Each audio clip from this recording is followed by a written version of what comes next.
位弟兄姐妹，大家平安。平安。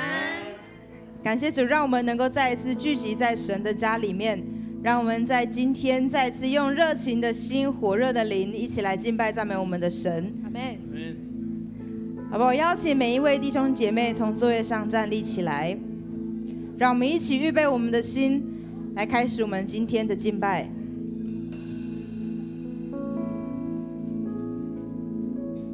我们一起张开我们的双手，我们用一些些的时间，我们安静我们自己，求圣灵来恩膏我们，来充满我们。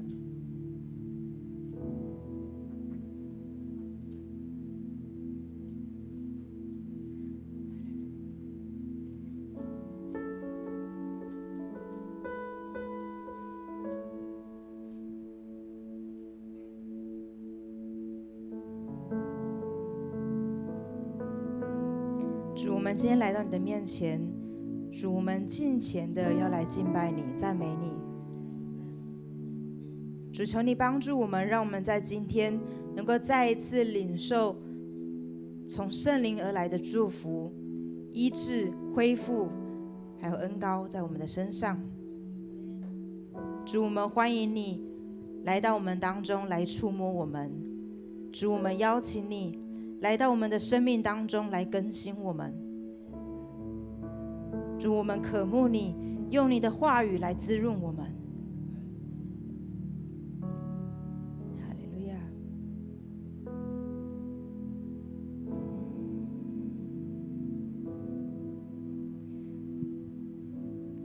好不好？让我们用我们最美丽的微笑，向你旁边的人说，很开心今天能够跟你一起来赞美神。很开心今天能跟你一起来赞美神。让我们一起用主祷文来向我们的主祷告。来，大家请说：我们在天上的父，愿人都尊你的名为圣。愿你的国降临。愿你的旨意行在地上，如同行在天上。我们日用的饮食，今日赐给我们，免我们的债，如同我们免了人的债。不叫我们遇见试探，救我们脱离凶恶。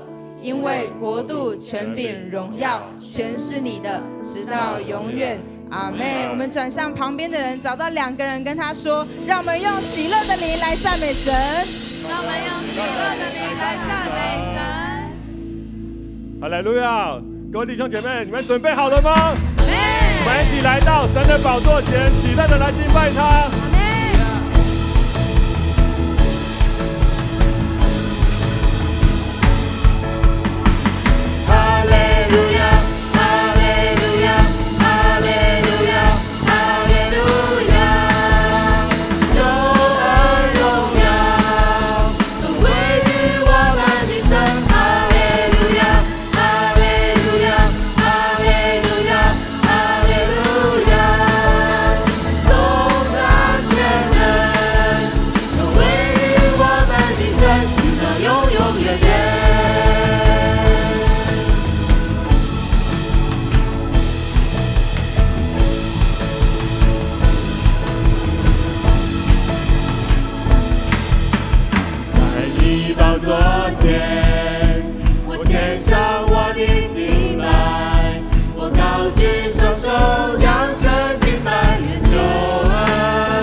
永永远远。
的掌声献给我们荣耀的神。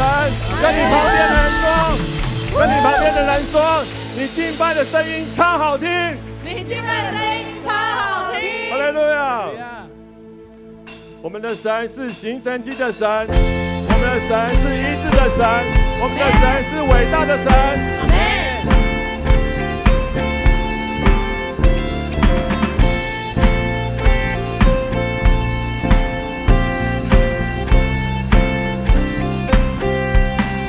水中经过，你必与我同在；从火中行过，你必遮盖着我。你双手一指，你施行拯救，大有能力的主。你赦免罪孽，医治一切疾病，你赐下应许，叫我们得痊愈。你战胜死亡，你检查仇敌，你掌权在全地。伟大的神，创造天地万物的神，风浪之中保守我们，困难中我依靠的神。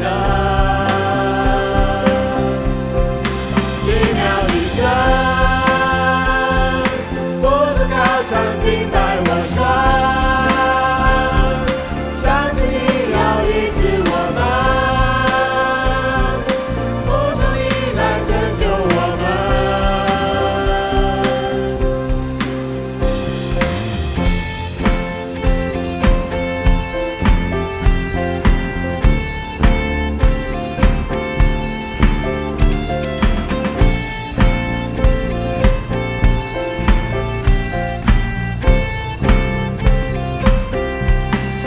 水中经过，你必与我同在；从火中行过，你必遮盖着我。你双手一指，你施行拯救，大有能力的主。你赦免罪孽，医治一切疾病，你赐下应许，叫我们得痊愈。战胜死亡，你践踏仇敌，你掌权在全地。伟大的神，创造天地万物的神，风浪之中保守我们，困难中我依靠你神。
们的神是值得尊崇的神，他是说有就有、说立就立的神。阿门。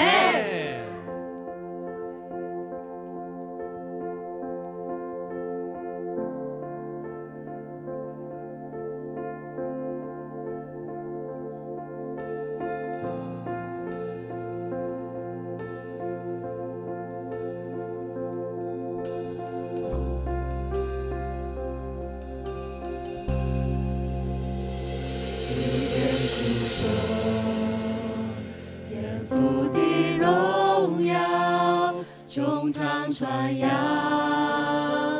奇妙的作为，张开双手，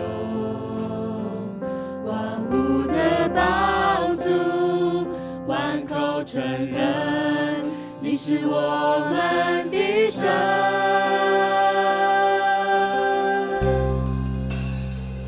我们的神坐在宝座上，圣殿充满荣耀，万民敬拜全能的神，我们尊崇你，圣洁荣耀尊贵能力都归于你。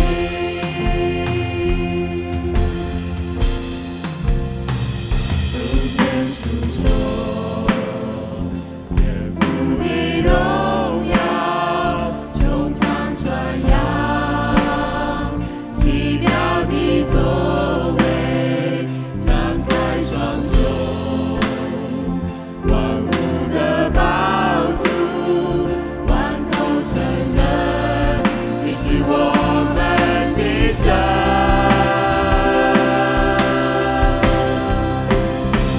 我们的神坐在宝座上，圣殿充满荣耀，万民敬拜全能的神，我们尊崇你，圣洁荣耀尊贵能力都归于你。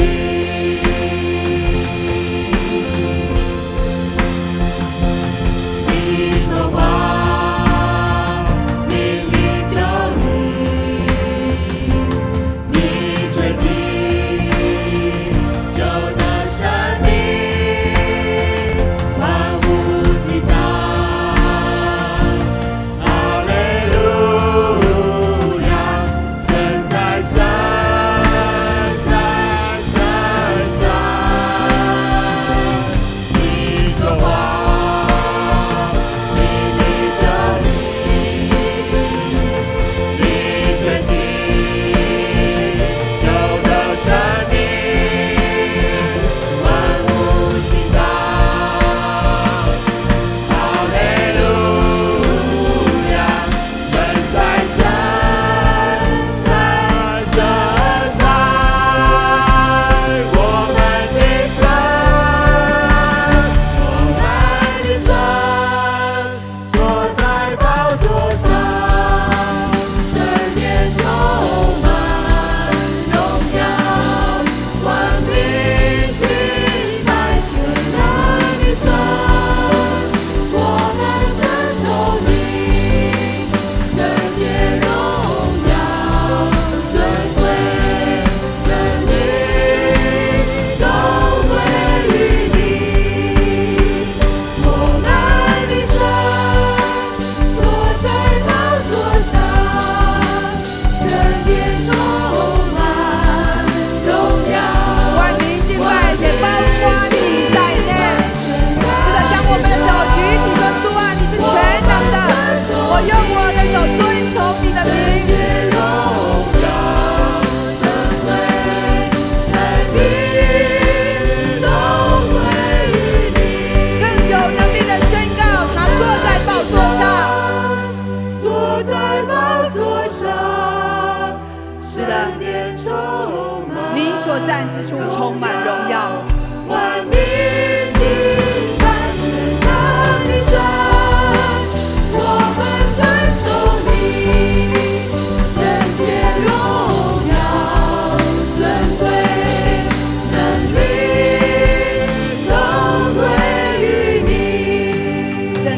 耀、尊贵、能力都归于神。神说：凡敬拜他的，圣洁、能力、荣耀也要归于你。阿们。阿们。你跟旁边的弟兄姐妹，你跟他说：神的圣洁、荣耀、能力也要归于你。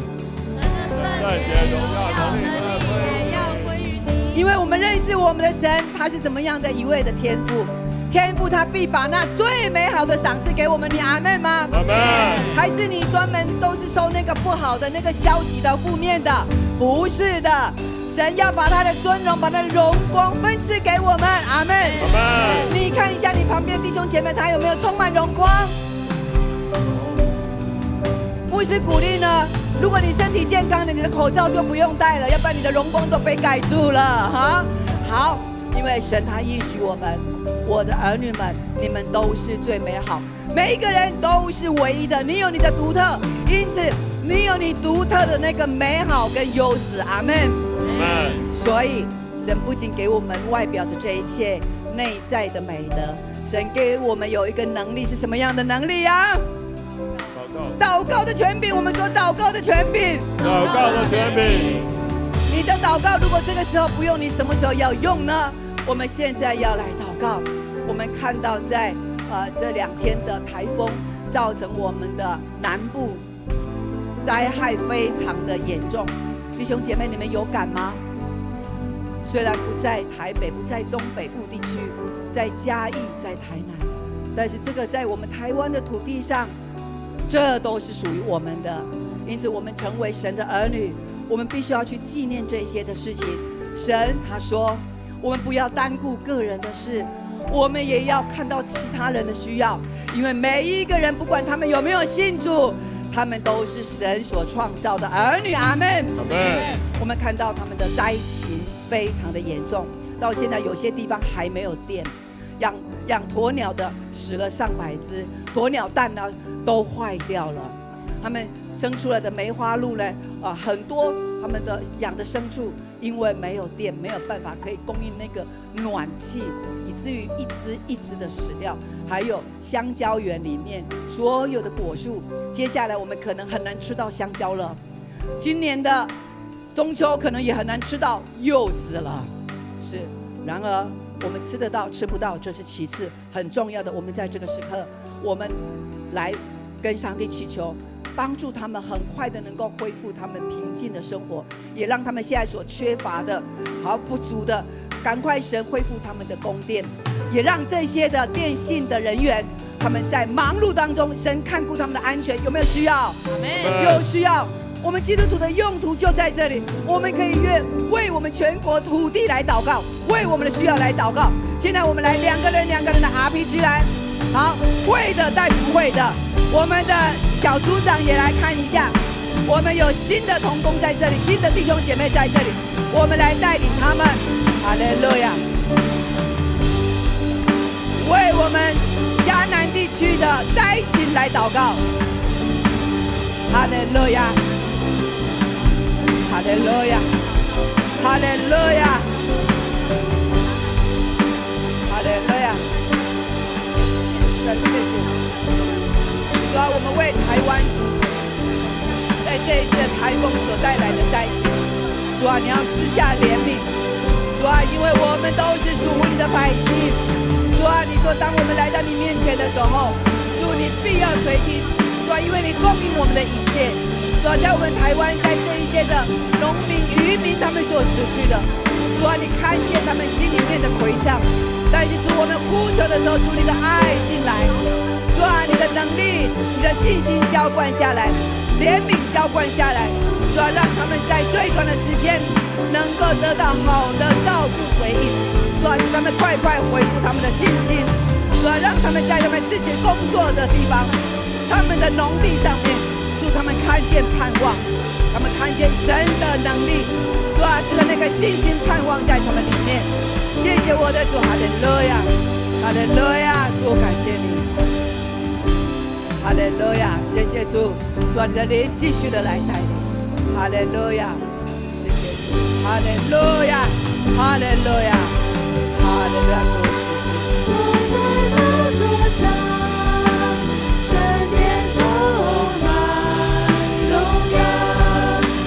We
在宝座上，圣殿充满荣耀，万民敬拜全能的神，我们尊崇你，圣洁荣耀尊贵。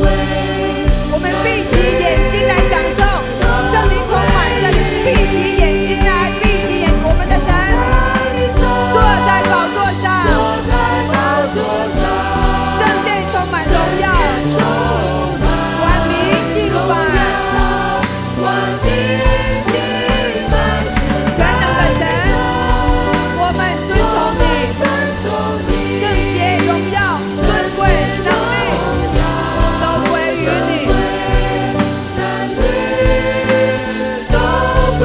于你。我们的神，一起来，坐在宝座上，圣殿中，你要感受到那个荣耀充满在这里，充满在你的身上了。能的神，我们尊崇你，圣洁荣耀尊贵能力都归于你。你愿意把荣耀能力归于你，归于耶稣吗？尊贵能力都归于你，圣洁荣耀尊贵能力都归于你。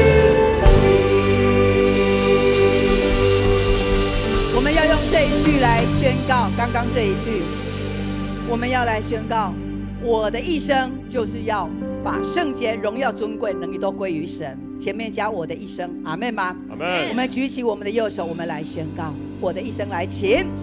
我的一生就是要把圣洁、荣耀、尊贵、能力都归于神。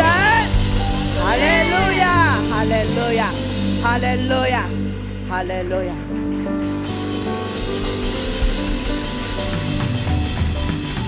弟兄姐妹，你知道当我们在敬拜的时候，你从原来从家里面出发，那种心里面没有什么样的信心，又带着忧愁，又带着烦恼，当你敬拜的时候，那些都挪开了。你是一个荣耀发光的身体，因为神他应许你，神就是要把这么美好的礼物赐给你，因为你是他荣光的反照。阿们，阿门。哈利路亚，哈利路亚。我们再一次把这么美的荣耀再一次归给我们的神。哈利路亚，哈利路亚。跟旁边的人说，跟旁边人说，哦，不是不是哦，你跟旁边你跟他说，接下来更精彩，然后后面就说，好，请坐。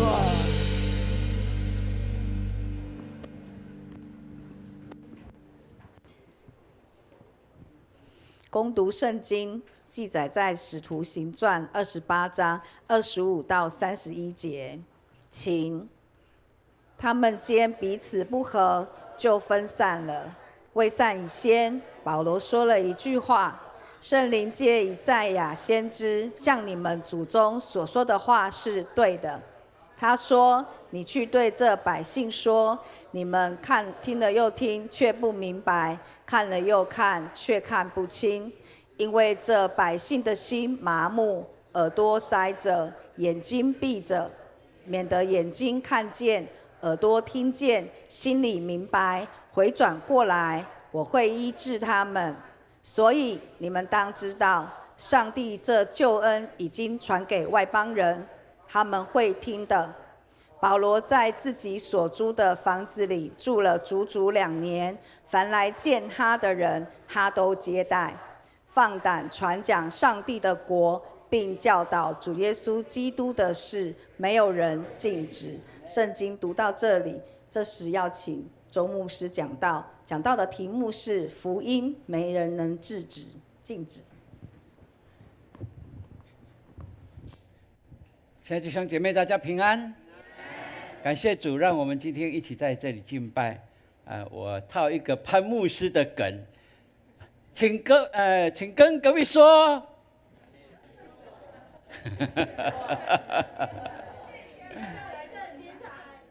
接下来更精彩。对，今天的梗不是请坐了哈，请坐也是可以啊，对不对？很棒的哈。我们是一个尊荣的教会，除了尊荣神以外，我们彼此尊荣，我们也要尊荣自己，对不对？要肯定你所摆上的是神所喜悦的，那是理所当然。所以每次来这里敬拜，我们总是鼓励大家要大大的开口，对不对？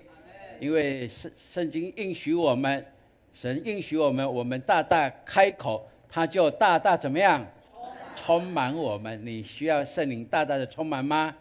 需要的，因为福音就是神的能力哦。当你相信的时候，神的能力大大充满你，你的生命就会完全的不一样，不断的调整，越来是越合乎神喜悦的，越来是越有神的恩典跟能力在你身上的，越来你越有人缘。阿们。对，因为你是带着祝福的人，我们都喜欢跟带着祝福的人在一起，对不对？如果你的朋友一天到晚都是在咒诅你贬低你的话，你觉得你这个朋友你还会继续下去吗？不会，对不对？但是我们最好的朋友常常在家里，但是我们却常口中所带出的是不是祝福的话？所以要不要调整？需要的，这是需要调整的哈。所以愿神帮助我们，让我们每次来到他的面前，总是按着神的心意来思想，来揣摩神要我们走的路是怎么样的路，神要我们说的话是怎么样的话，这会帮助我们越来是越成为一个心灵心意更新的人，越来越被神所引导跟带领，这是极棒的一条道路。阿们。你跟隔壁说，今天你选对了路来。阿们，好不好？我们举起右手来，我们一起来宣告。来，圣经是我生命的保障，人生的灯塔，能力的源头。我宣告，我信心百倍，喜乐满意，我有属天价值，活出美好。阿们，阿们。感谢主，让我们能够宣告神的话语，成为我们一生最大的帮助跟祝福。今天牧师透过《使徒行传》最末了的一段经文，这个故事跟大家一起来看，我们所信的福音是没人能够禁止的，这是非常重要的一件事实，并且已经在我们的生命当中已经不断在发酵了。我们如果你有跟着教会读经的计划，我们已经把《使徒行传》读完了，对不对？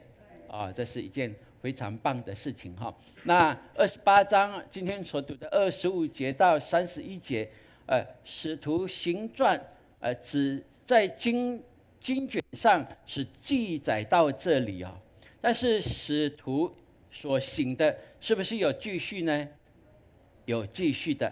我们在使徒行传里面没有看见到底保罗最后怎么样了，他只说他在罗马是被囚禁吗？又不像，好像是被软禁的感觉。他住在他所租的地方囚犯竟然还要租房子那就是知道说他有某一些的自由，而且圣经告诉我们他住在那里足足几年？2年呢，并且在那里怎么样？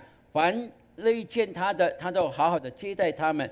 他的目的就是要把他的使命能够照着神所应许的，在最末的时候能够完成，这是他心里所想的。所以到底结果怎么样？我们今天要从这经文里来看。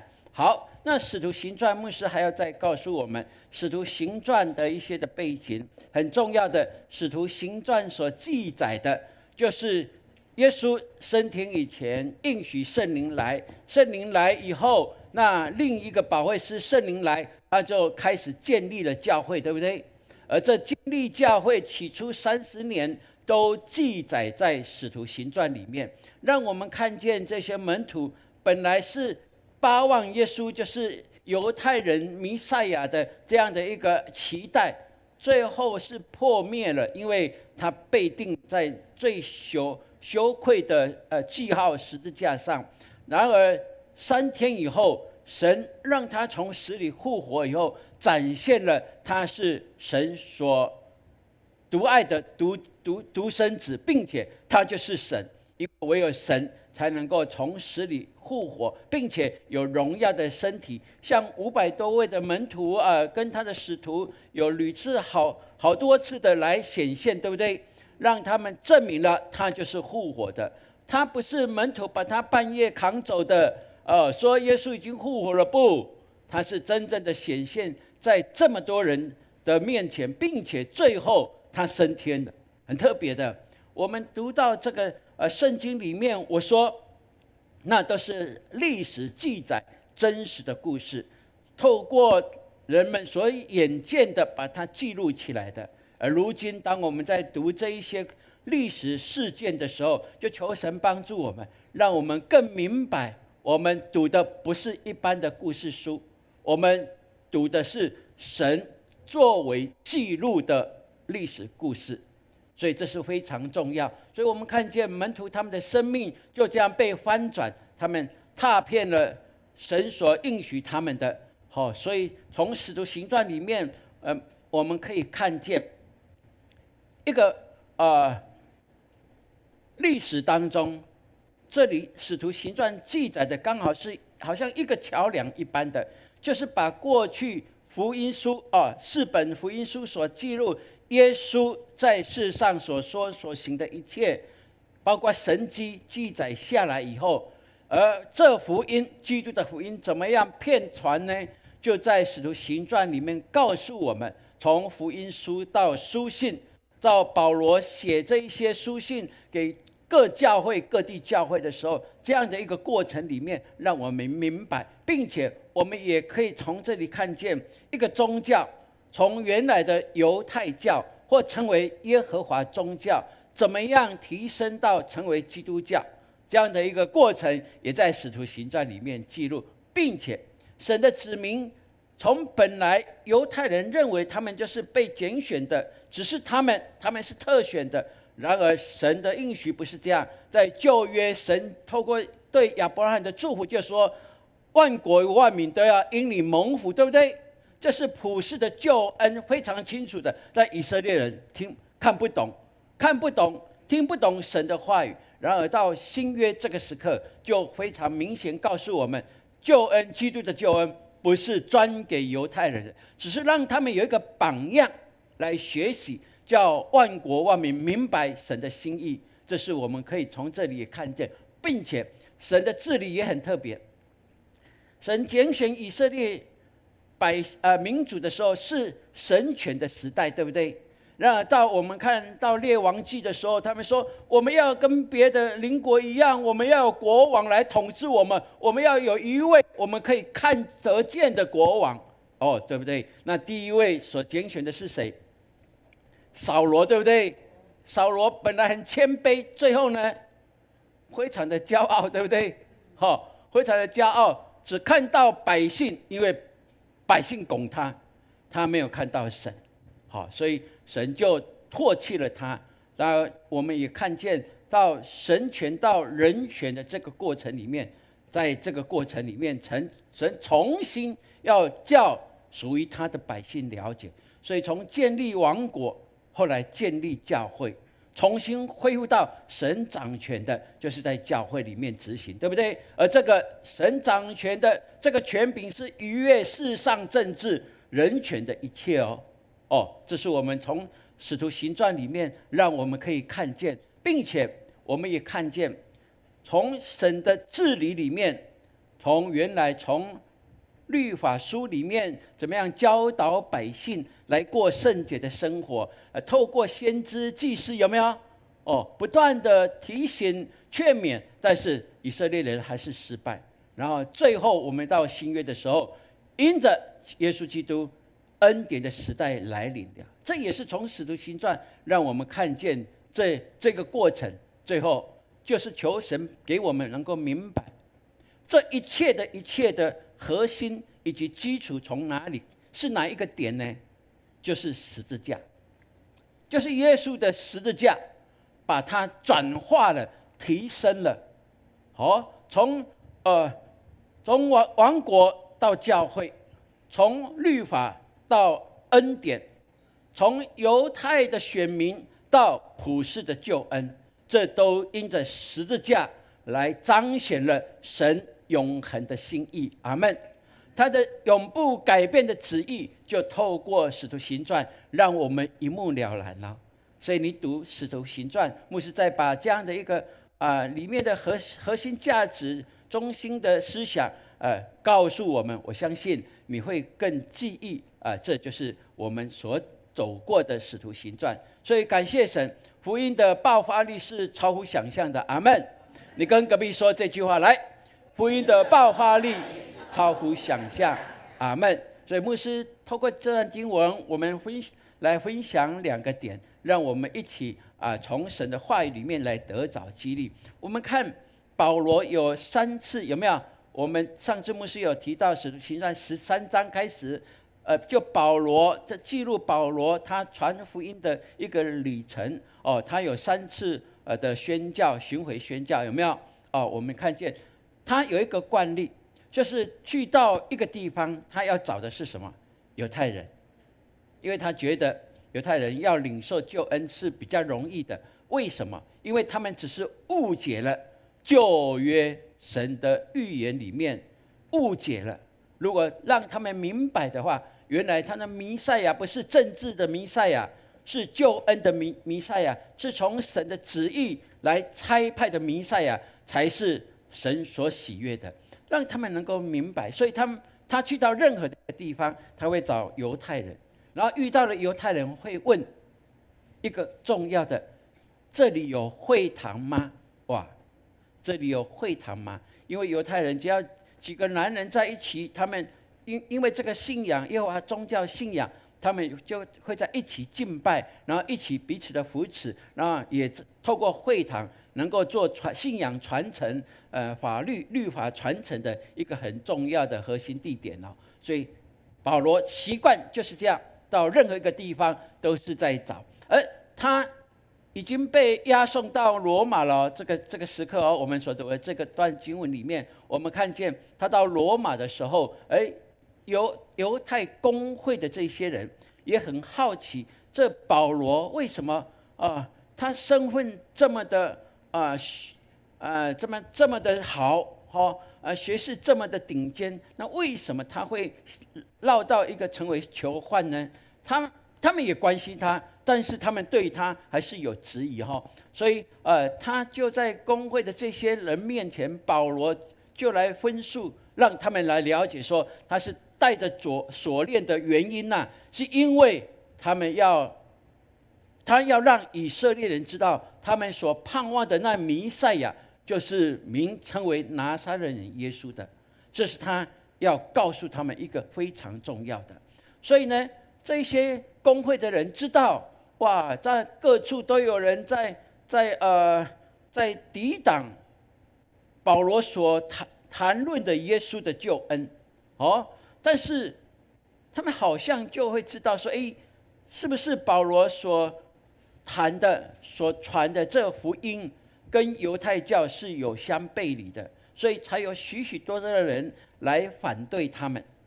他们今天呢，就特别相约再次的到保罗的住处里面来了解哈。所以今天我们所读的经文就是这些公会、犹太公会的人再一次来到保罗这边。那保罗就用一整天来谈论2个重点。他谈论的是上帝的国，上帝的国是神计划的，透过耶稣基督要成就。这是要让他们明白，并且证明耶稣就是从死里复活的救主，是我们生命的主宰。哇，有的人听不下去，但有的人觉得这有道理，因为神的作为一定是超乎我们所能够想象的。所以在这个他们这样讨论完以后，今天我们读的经文就告诉我们，其中有信的，有不信的，对不对？那既然有信的，有不信的，彼此不合的话，那就鸟兽散嘛，不是吗？对，就在他们要鸟兽散之前，保罗就告诉他们说：“先知所说的话，你们都知道哦，因为他们是紧闭双眼的，他们是看不见的，所以上帝就让他们眼瞎。他们心里是刚硬的，他们不愿意顺服，所以神就任凭他们心里刚硬。”哇，在指责这一些不信的人，对不对？哇，可以让我们看见保罗是何等的勇敢，在这么多压力当中，他还是把真理传讲出来，并且是按着旧约先知所应许的来告诉他们哦。哇，这很特别的哈。所以最后呢，保罗一个结论是什么？他就告诉这一些公会的人说：“所以你们当知道，神这救恩如今传给外邦人，他们也必听受。”哇！所以使徒行传走到这里，让我们看见，今天我们可以坐在教会礼拜堂里面来敬拜，乃是因为保罗领受了从耶稣来福音的使命，并且他实践了、执行了耶稣所吩咐他的。好，从撒玛利亚犹太全地到从耶路撒冷犹太全地到撒玛利亚，直到地极，要为他做见证。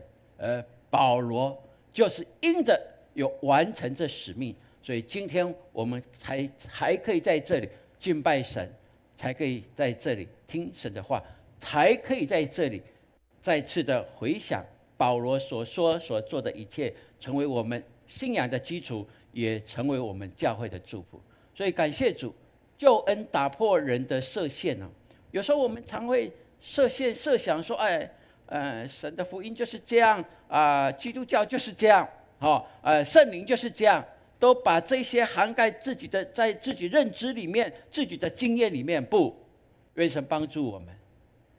神奇妙的作为是逾越我们所想象的，不要把这信仰设限在自己的经验里面，因为你还有许许多多可以突破的。阿们。如果你要领受从神而来更多的祝福、更多的恩典、更多的才干、更多的这样属天属地的财富的话，那你不能设限神的作为。你不要想说只有旧约、只有新约才有这一些神的作为、神迹奇事。不，神在昔日能够做，在今日可以做吗？一定可以的。那不然的话，他又不叫做神了，不是吗？对，所以我们要有非常清楚，不要设限了这救恩，这是我们第一个要思考的。但是救恩是为人人，你想人人都可以有得着吗？这是一个关键，是一个可以让我们思考的。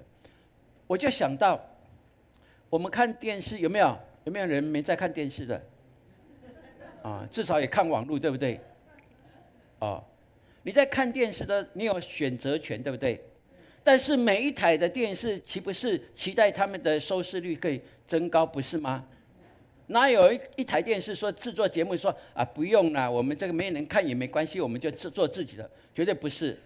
他们要透过非常多的大数据来理解他们的观众群有没有，他们要吸收哪一种观众群，他们就会来制作这些观众喜好的、对他们是祝福的这些节目，是理所当然。所以他们的制作群、他们的录影后制，他们都要找最顶尖的来做最顶尖的节目。但是你有想过吗？即便他们的这个电视台，他们认为他们的节目是全世界最棒的，但是他可以强迫你看他的节目吗？不可能嘛，因为他的节目有在100多台里面，对不对？但是选择权在哪里？在你手中的遥控器。这是我们非常清楚的。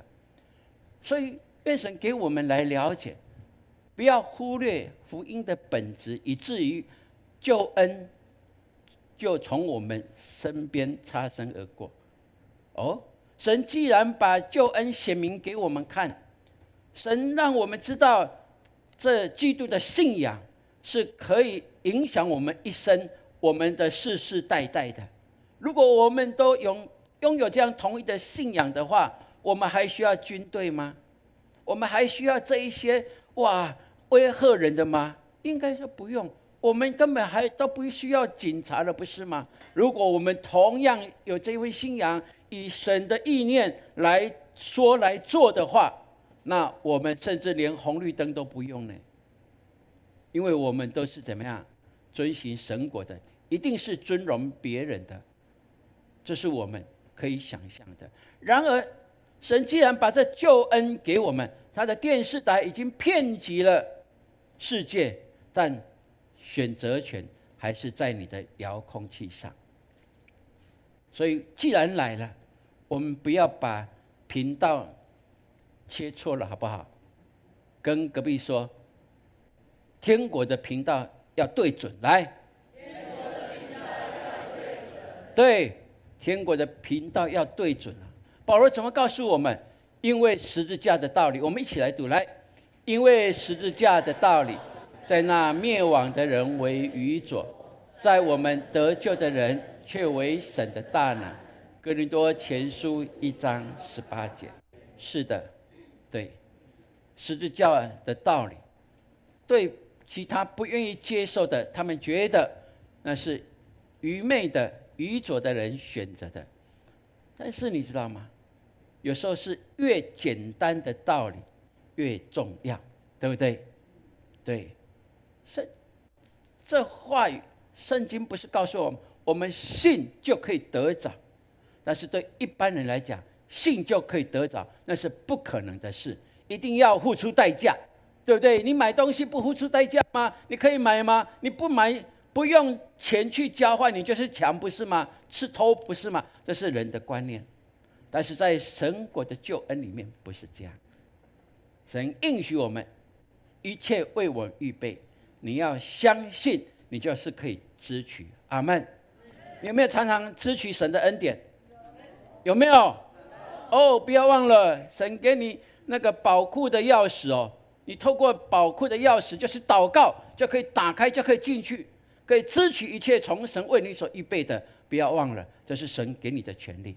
感谢主，让我们能够有看见这福音的好处在哪里。所以我要清尝福音的甜美，你要吗？我们一起来说，来，我要清尝福音的甜美。阿们，阿们。这是你我都可以得着的哈。感谢主。然后我们再来看保罗第二次旅行传道，他来到以弗所以后，他的心就向往的要把福音传到当时候世界的中心，就是罗马。而圣灵也不断的提醒他，他第三次旅行，他的心意是神所喜悦的，并且是圣灵感动的。所以即便他遇到了许许多多的挑战，甚至船难快要几乎死了，甚至有人要暗杀他，甚至他面对许多多的这一些的攻击，你知道吗？他因为知道神应许他可以到罗马，所以还没到罗马之前，他会死掉吗？不会的，他很深信知道的很特别，对不对？牧师常比喻，有没有？球赛有没有？对不对？打棒球要9局，几个出局人数才结束？3个出局人数，对不对？你后攻的，你到第9局你的队8棒9棒都被三振了，最后一局你还差5分。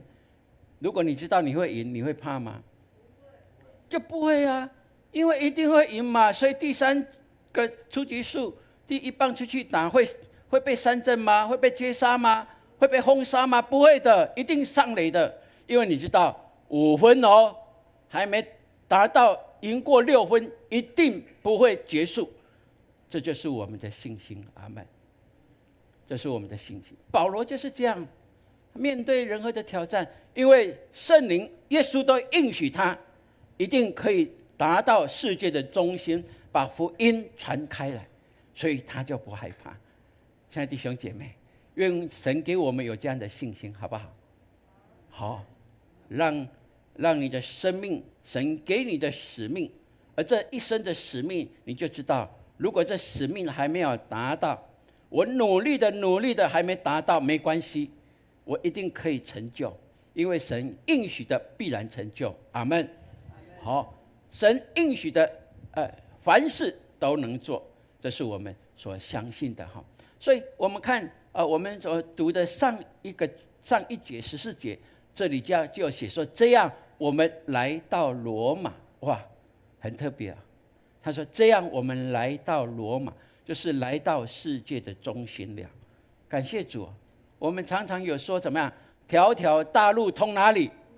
通罗马。但是神预备了这些条条大路通罗马，好把福音怎么样？透过罗马可以条条大路通哪里？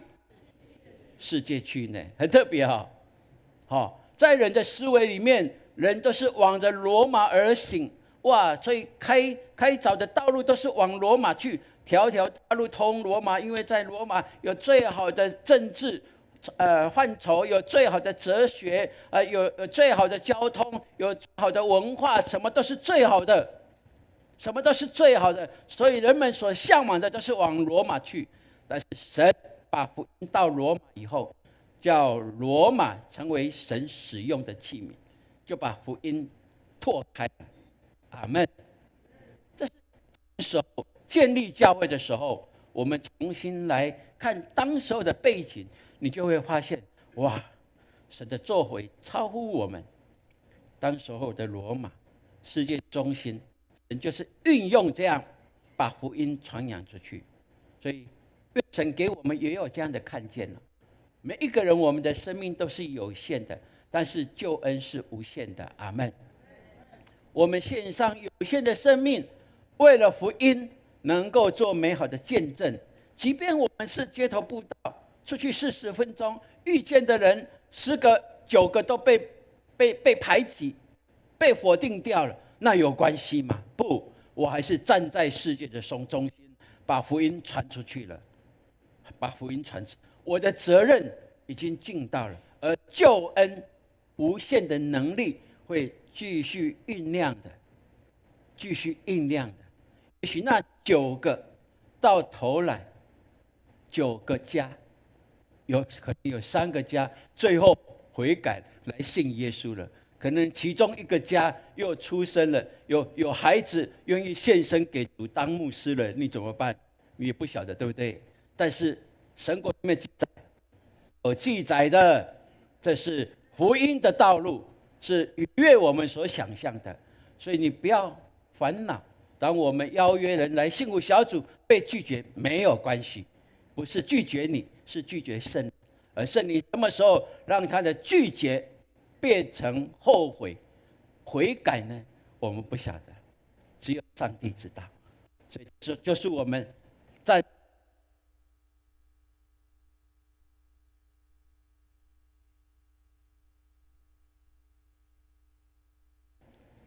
讲最重要的时候会被消音，但是后面的有没有听到？对不对？有听到吗？最后的有没有听到？最后的我们的同工说有，没有没关系，圣灵会感动你。阿们。对，这是非常重要的。所以保罗在那时刻，他肩负了时代的福音使命。神透过他一个人，即便面对了许许多多的危难，但是他是震撼人心的。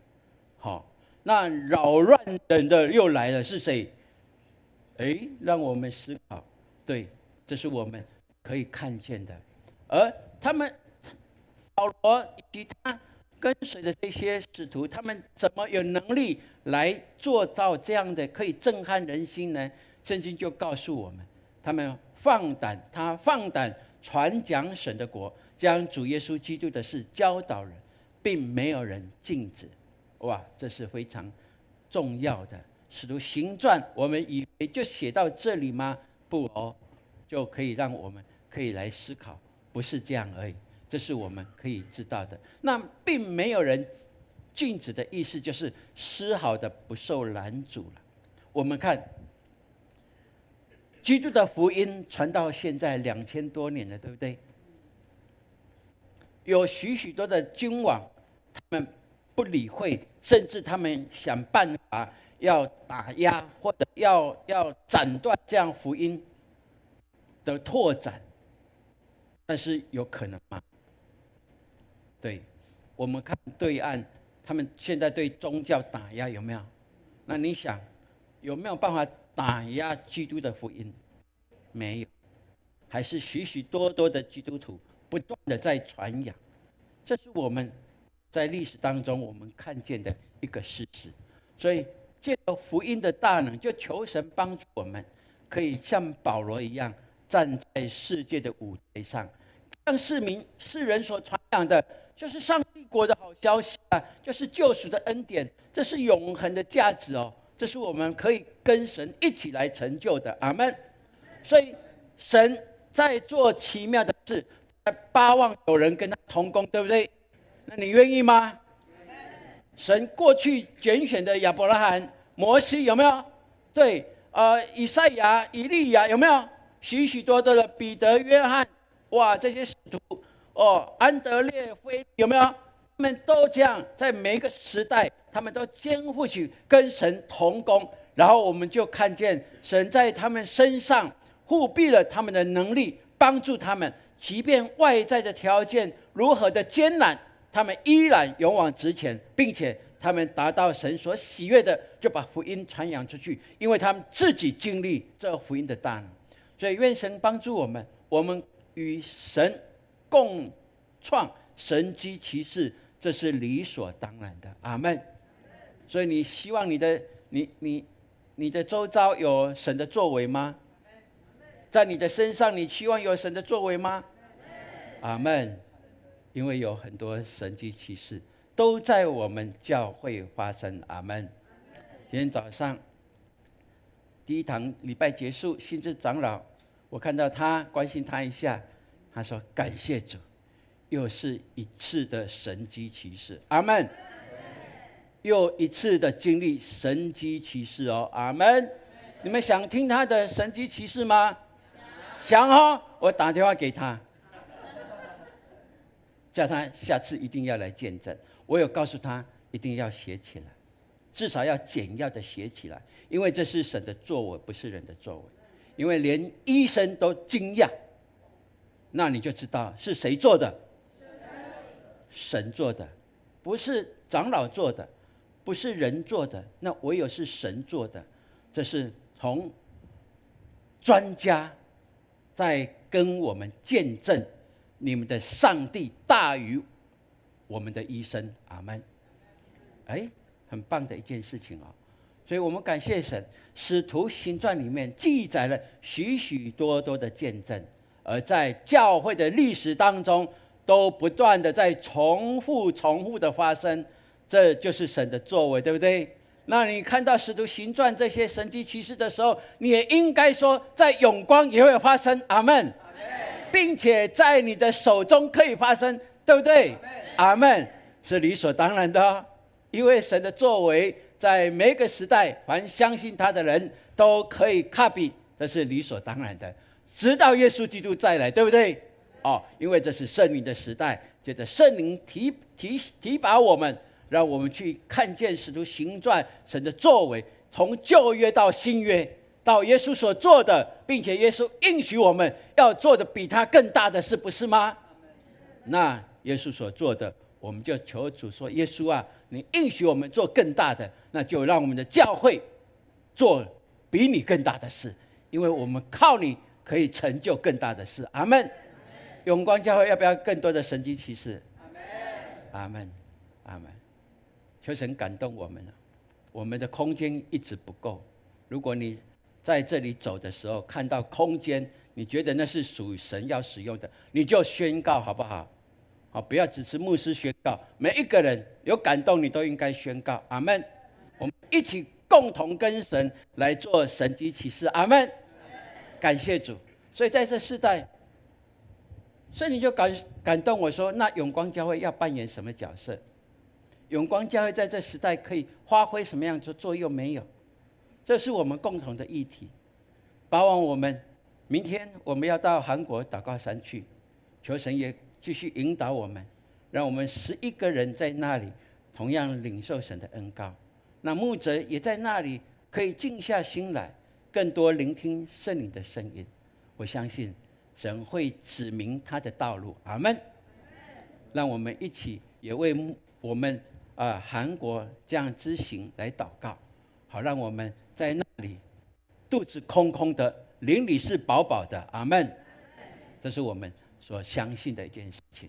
所以在这时代，我们看是一个混乱的时代。现在的时代是全球性的混乱，哇，很多事情都变来变去。过去以为是道德不道德的，现在都认为说都没关系，只要我好，什么都可以。好像现在的世代应该是更看见基督信仰的价值在这里。愿神帮助我们有福音的大能，就是神的大能，能够怎么样？能够拨乱反正的时刻，这是必要的。而我们看这世代越混乱的时候，人越慌张，对不对？无所适从，那就求神帮助我们，把福音的大门为我们而开，让更多的人能够来领受这救恩。所以福音没人能禁止，我们一起来说，来，我们也跟隔壁说，人人需要主耶稣。来，阿们。好，我们这时候我们要来读今天的经文，然后我们来读一次。来，因为十字架的道理，在那灭亡的人为愚拙，在我们得救的人却为神的大能。哥林多前书1章18节。我们为读慢一点点的人，我们慢一点点好不好？我们更合一的来读哦。来，预备，来。因为十字架的道理，在那灭亡的人为愚拙，在我们得救的人却为神的大能。哥林多前书1章18节。是的，这是我们所相信。所以在别人来看，也许我们是太单纯了，有一点愚拙的感觉，但是我们是智慧的人，因为我们选择了十字架的救赎的恩典，对不对？人们看十字架为丑陋的，但我们知道十字架是荣耀的，是救赎的能力的。阿们。所以感谢主，让我们能够一起来领受，好不好？这时候我们起立，我们一起来唱这个诗歌。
用喜乐的心来赞美他。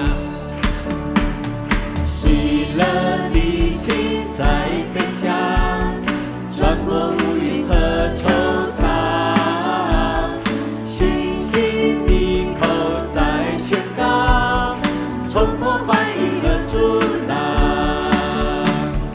紧抓应许向前跑，神的祝福在前方。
父神，我们谢谢你，让我们有信心，让我们飞向你，让我们展翅上腾的时候更经历你的同在，也让我们的视野看得越远越深刻越了解，让我们不是在地上爬，而是你提升我们属灵的境界，让我们看见你的荣耀，也亲尝福音的甜美，更让我们知道福音本是神你的大能，叫我们都能够归依在你里面。今天我们祈求你，你的能力要护庇我们，让我们再一次自己能够经历福音的大能。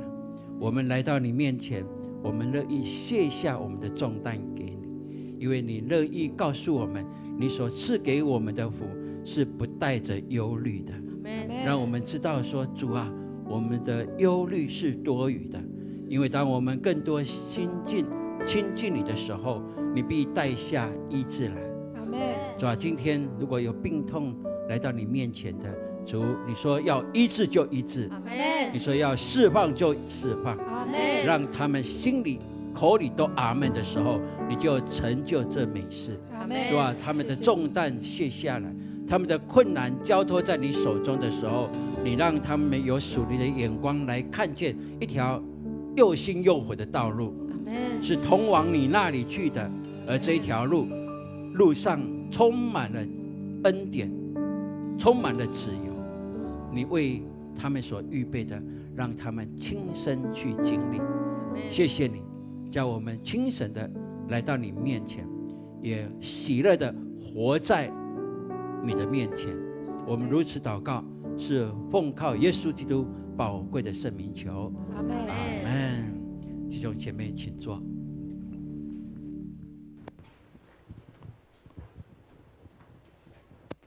奉献是回应上帝的爱及信心的行动，让我们以感恩的心、敬虔的态度来奉献。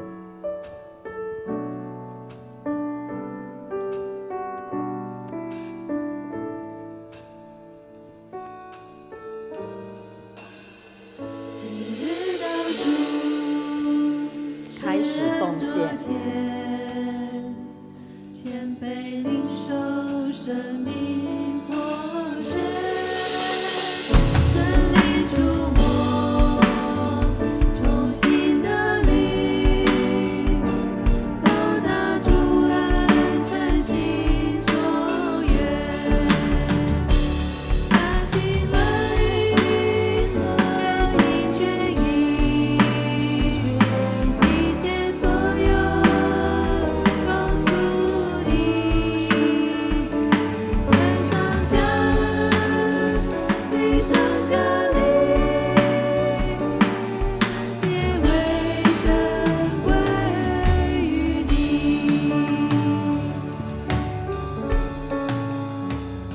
会众请起立。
分享，请潘牧师。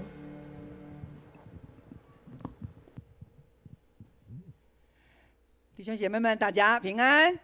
这个时刻，我们要来关心教会的事工。首先，是不是有个好，在上个礼拜我们的青少年的撼动星球，我们来观赏一下他们在那一天营会。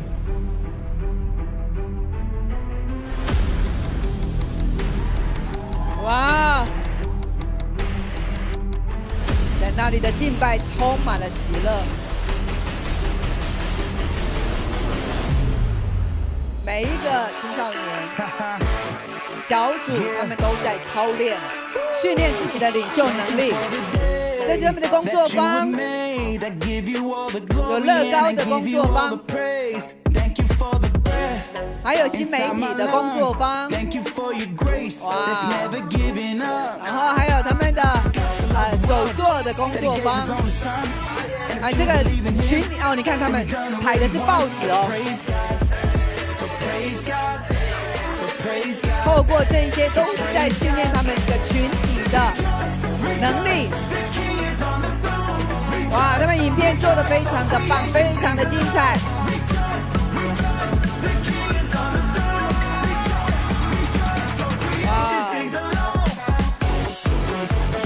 哇！连很小的小朋友，他们都在这营会里面被喂养、成长哦。哇哦！哦，这是明年的，已经出来了，明年的。哇，我们为这个影片的制作献上赞美，哈利路亚！感谢主，在这个世代，我们需要这样的年轻群体。是因为在这里，他们能够听到跟世界不一样的声音，他们的生命可以有一个对焦，就是对在耶稣基督里。所以，我们办这样的营会重不重要？非常的重要，因为他们正进入到那兴盛当中，好，也在改变他们跟家庭的关系，还有个人的自我价值错误的部分。所以，透过我们的青少年的聚会，每一个孩子他就是跟神的兴盛连结，阿们。所以呢，我们感谢主，让我们有这么棒的青少年的牧区，有这么棒的辅导同工团队，他们真是竭尽他们的心力，请假的请假，然后呢，他在学校也请假，然后他们就来到这个当中服侍人。当他们服侍这些孩子的时候，他们是失去还是获得？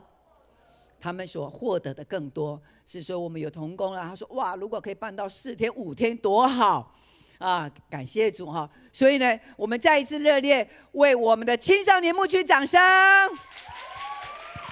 哈利路亚！牧师要跟我们的青少年说，你们在这样的服事里边领受当中，神不仅祝福你们现在在学习，你们将来的工作，你们的社经地位，还有你们的婚姻，神都要大大赐福你们。你们阿们吗？阿们，阿们，哈利路亚！这个都是可以看到的神迹奇事在我们当中了。好，那接下来我们这一周的导读我们一起来请放胆传讲上帝国的，将主耶稣基督的事教导人，并没有人禁止。阿们。这我们需要有一个足够的信心跟勇气，因为圣灵会开通我们的道路，所以没有人能够禁止你在家里对你的家人传福音，因为这是永恒的福分。阿们。好，接下来，好，那我们8月3号呢，有受洗哈，是，所以我们欢迎儿童呢，还有我们还没有受洗的，你把握这样的一个极美的基督来的恩典，来受洗归在主的名下。那如果你是在过去呢已经受洗了，那现在你可能没有再持续到你原来的教会去，或者是你是迷途的羔羊，我们都非常的欢迎你能够委身认同在永光教会，我们一起对焦在基督往前行哈，所以可以转籍来到永光教会，跟我们一起成长。好，接下来，那我们关怀1、2部的同工要召开会议，我们自己来留意。好，另外呢，明天早上5点呢要在桃园机场集合哈，所以我们牧师呢带领我们同工要参加，这是第34届的亚细亚访韩盛会。那我跟周牧师呢，我们过去都有陆续带我们弟兄姐妹去参加过，所以这一次应该是我跟周牧师参加第8次哈。好，那我们在那里呢，从明天开始就要进行7餐禁食祷告，所以呢，你们在台湾吃饭的时候，请纪念我们。但是不要传你们吃的东西的影片给我们呀。7餐哦，容不容易？不容易哦，所以我们这10几个人，我们都在想说要怎么样互相鼓励哈。好，那要为我们的体力祷告，不要让我们禁食祷告结果在那边晕倒就很闹亏。好，为我们祷告 ，OK 吗？好，再来呢再等一下周牧师呢，他有见证的分享哈，是那我们知道世界各地来的大概有2、3千人哈，所以我们去那边也要认识很多的朋友然后我们大概在这个祷告山呢到礼拜5，然后呢礼拜1到礼拜5，接下来我们就去鲁伊岛的纯福音教会，在那里呢继续的通宵祷告。好，他们的祷告都不是1、2千人，都是4、5万人。哇，这个教会是这么复兴的教会。然后我们礼拜天会在那里参加他们的礼拜，所以呢，这个教会是神特别祝福的一个教会。他们现在的会友弟兄姐妹有将近80万人，80万人是全世界最大的教会。他们从一开始是帐篷的教会，5个人开始，一直到现在80万人所以这是耶稣他说的。耶稣他说，在他身上所做的，他说我们要做的是比他所做的更大。哈利路亚！所以呢，这也是我们永光教会，我们渴慕圣灵更多的充满在每一个人身上。因此，我们要把我们所踏的土地，所有我们的家庭、我们的家人都能够成为耶稣基督的儿女。阿们！把那个平安、喜乐、健康、和乐的气氛都在我们的家庭当中，而这个社会也就能够成为一个非常棒的社会的风气。所以，我们基督徒，我们要加油哈！更多的祷告，更多美好的见证。好，再来我们的生命更新营呢，在周报上面有没有拿到这一张？有，生命更新营。好，为什么我们永光教会要有培育学校生命更新营呢？因为神看到我们每一个人的生命都是如此的宝贵，是如此的有价值。所以，如果你还没有上过生命更新营的，欢迎你来报名来参加。那我们后续呢，都还有这一些的非常棒的建造在这个里面。那我们的同工呢，铁三角同工，我们可以开始回锅了。那你可以选某一个课程，然后你觉得你可能在那个课程上面你需要再装备的，那么你来跟我们的名家干事来跟他报名，然后呢，你就在那一刻，你不用上全部就是回锅的同工们，你可以选择那一刻回来充电。所以呢，我们在线上的服事的同工，我们都需要时常充电，你才有足够的内涵跟话语分赐给我们的小组员，你的牧养就更有能力好，所以呢，我们还没有参加的永光人，还有我们弟兄姐妹，每一个人都可以来参加报名。好，接着那我们的暑期儿童的领袖亲子营，我们等一下呢有一个说明会就是我们在下礼拜，我们的儿少跟家长会到苗栗的山上去露营好，所以等一下家长呢留下来说明会。好，接着那我们的舞团，永光教会有我们青少年的舞团，我们看到他们跟着我们一起敬拜的时候，透过舞蹈，因为呢神赐给我们双脚是要做什么？你们知道吗？神赐给我们双脚，不是只有走路而已。原先神的意思就是要让我们透过双脚、双手要跳舞来赞美他。所以你知道你的手多么的尊贵，好，所以不要用你的手去打小孩，知道吗？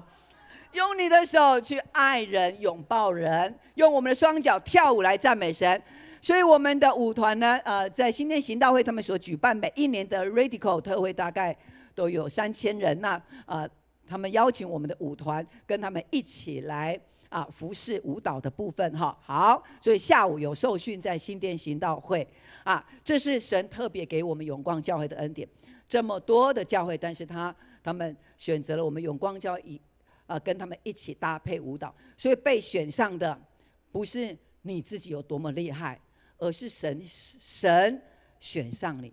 呼召的人多，验中的人少，所以当你可以在这个舞团上面服侍神的时候，我们用谦卑的心，然后舞蹈呢，把一切的荣耀都要归给神。所以这是我们在永光教会里面，我们的舞团青少年他们可以领受到这样特别格外的恩典在他们身上哈。好，接下来，好，我们8月份的礼拜呢会有一些调整，大家来留意一下。我们8月第1个主日呢10点礼拜合并礼拜，因为呢这一天是父亲节，再来我们有一个非常重要的传道师的受职感恩礼拜。好，传道师的受职感恩礼拜这个是我们的教会呢，周亚伦跟周亚拿他们从神学院毕业之后，按着母会条款，他们总会这边就把他们差派到我们永光教会。那传道师呢，全国的今年毕业生的传道师，他们派到教会都需要在8月第1个礼拜要有一个传道师的受职礼拜。所以呢，我们2场并为1场哈。好，那8月第2个礼拜也是1场，好，也是1场哦，也是一样10点礼拜，因为那一天是我们的福音特会，荷兰的Pastor David 大卫牧师他回到台湾，所以那一天有一个我们联合的礼拜的福音特会，所以呢，我们这2个时间，特别小组长都留意一下，这2个礼拜的时间有调整。好，再来接下来。好，我们联合诗班呢，好久没有练唱婚礼祝歌了哈，这次终于有这个机会了。我们的本玉还有佑生，他们在下个月要结婚，那我们的诗班呢就开始来练习，从7月19号晚上8点就在这里来练习哦哈。好 ，OK， 好，接下来我们的暑期儿童呢。在7月23号，我们总共有66位要去露营哦。然后他们去露营呢，去抓溪虾，再来呢，烤乳猪我们买了一只猪，好乳猪，然后一只1万块，哇！然后他们原住民就当场烤给我们的这些的家长们跟小孩吃，然后教他们怎么样搭帐篷。然后呢，带他们去追那个山羌，然后去抓野猪，好，所以这都是他们可以体验的，也是亲子一个很棒的一个连结的关系哈。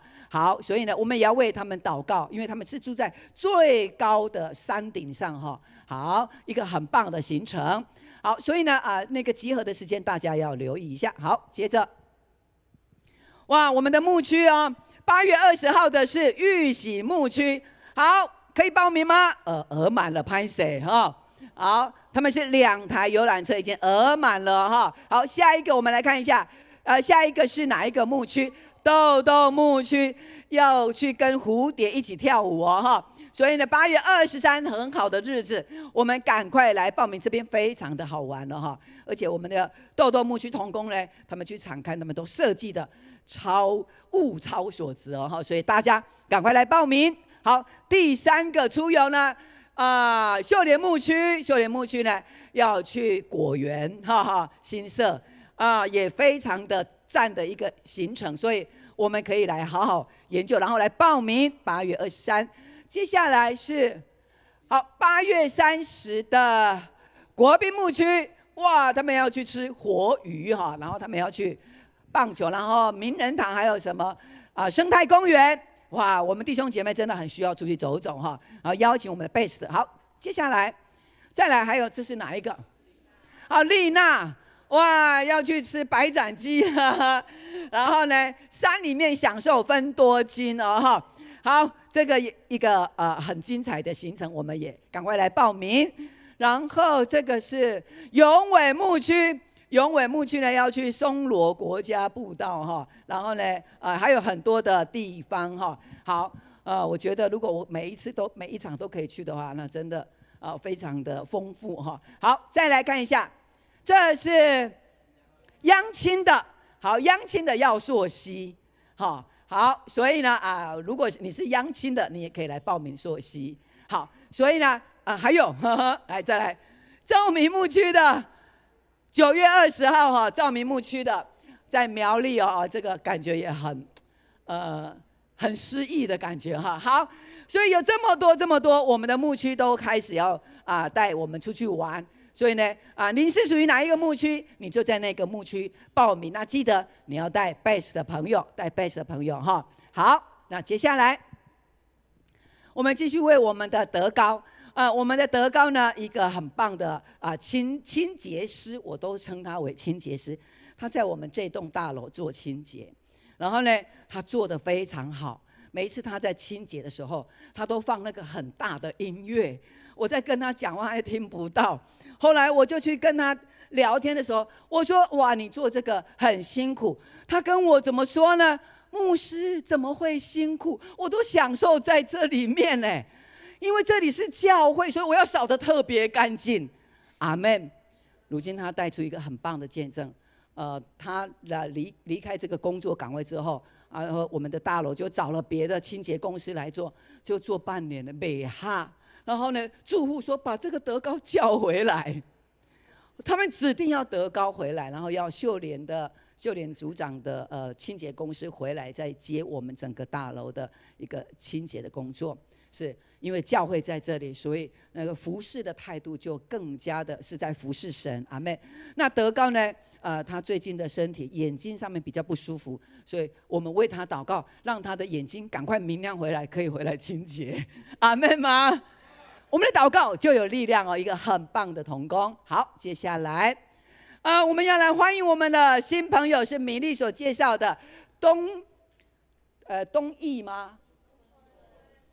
应该是东义，对不对？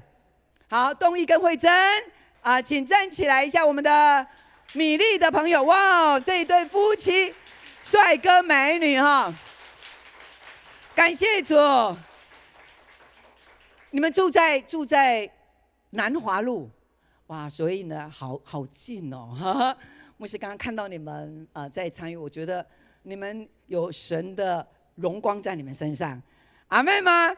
我们感谢主，我们一次的欢迎。上帝祝福我们的东义还有慧珍。好，请坐，请坐。接下来我们的小平在哪里？好，小平，我们欢迎你。哇哦，他是我们的柳依林医师呢，他在捷运上面碰到的朋友。是，所以你有很认识依林医师吗？没有，是。好，你可以更加认识他，因为在他生命里边呢，有很多的神迹奇事，所以呢，你遇到他就遇到贵人了。好，因为他生命有很多很美的事，然后可以成为你的帮助，然后让你的生命也更兴旺，像他一样。感谢主，我们欢迎我们的小平，请坐。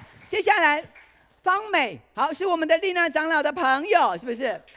哇，也住在中心街。哦，哇，谢谢你，哇，你带领丽娜信主，然后让她现在成为一个很棒的神的仆人同工。上帝也大大祝福我们的方美姐，大家热情的掌声。方美姐，丽娜在这里，你带领她，对不对？那你呢就在这边聚会，你看她怎么样传承你的 DNA 哦，你要跟她在这里一起聚会，欢迎你，我们欢迎方美姐吗？欢迎吗？我们欢迎小平吗？我们欢迎东义跟春慧吗？阿们，感谢主，你们都是神特别拣选来到永光教会的。这是神的带领，也神透过永光教会今天的聚会，要祝福你们，不仅是今天，未来每一天都要祝福你们健康喜乐。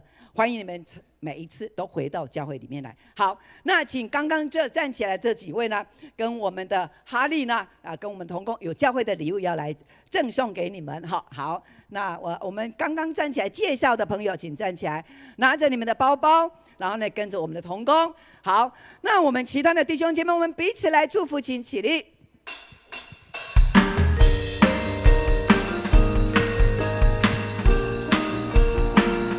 一起来，愿你有个好心情，平安喜乐在心里。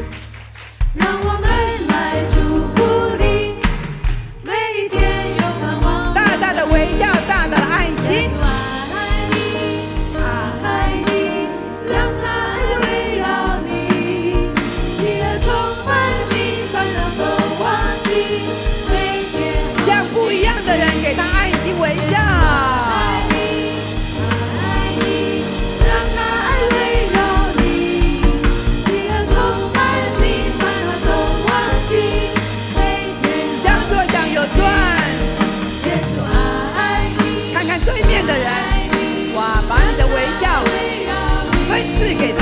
喜乐充满你，烦恼都忘记，每天好心情。喜乐充满你，喜乐充满你，烦恼都忘记，每天好心情。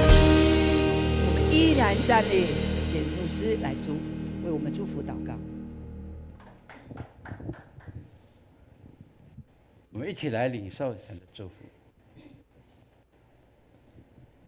愿上帝他大能的膀臂扶持你们，祝福你们，也愿耶稣基督的救恩临到你的全家，更愿圣灵引导你们每一天走在他喜悦的道上。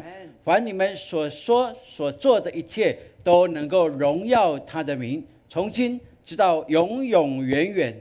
阿阿门。门。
直播上的弟兄姐妹们，大家平安，平平安。我们下个礼拜见，请坐。